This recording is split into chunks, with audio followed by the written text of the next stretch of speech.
கோவையில் தாயை பிரிந்து பரிதவித்த குட்டி யானை தெப்பக்காடு முகாமில் பராமரிக்கப்பட்டு வந்த நிலையில் உடல்நிலை பாதிக்கப்பட்டு பரிதாபமாக உயிரிழந்தது சோகத்தை ஏற்படுத்தியுள்ளது.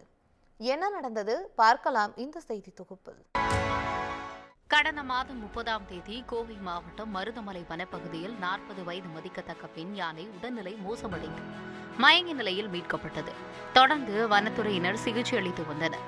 மருத்துவர்கள் குழு யானையை காப்பாற்ற ஒரு பக்கம் போராடி வந்த நிலையில் தனது தாயை தட்டி எழுப்ப 3 மாதமே ஆன குட்டி யானையும் பாச போராட்டம் நடத்தியது.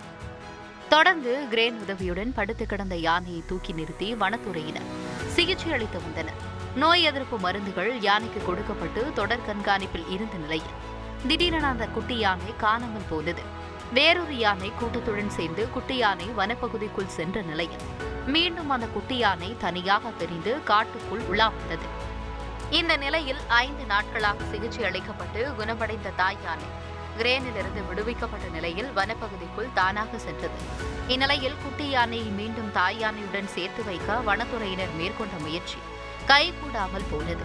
தாயை பிரிந்து தவித்து வந்த குட்டி யானை கடந்த 9ஆம் தேதி நீலகிரி மாவட்டம் தெப்பக்காடு யானைகள் முகாமிற்கு கொண்டு செல்லப்பட்டு பராமரிக்கப்பட்டு வந்தது. தெப்பக்காடு முகாமில் பராமரிக்கப்பட்டு வந்த குட்டி யானை தன் தாயை பிரிந்த நிலையில் உடல்நிலை பாதிக்கப்பட்டது. தொடர்ந்து சிகிச்சை அளித்து வந்த நிலையில் கடந்த வெள்ளிக்கிழமை இரவு குட்டி யானை உயிரிழந்ததாக வனத்துறையினர் தகவல் தெரிவித்தனர். தாயை பிரிந்து கடந்த 19 நாட்களாக தெப்பக்காடு யானைகள் முகாமில் பராமரிக்கப்பட்டு வந்த 4 மாதமே ஆன குட்டி யானை உயிரிழந்த செய்தி சோகத்தை ஏற்படுத்தியுள்ளது.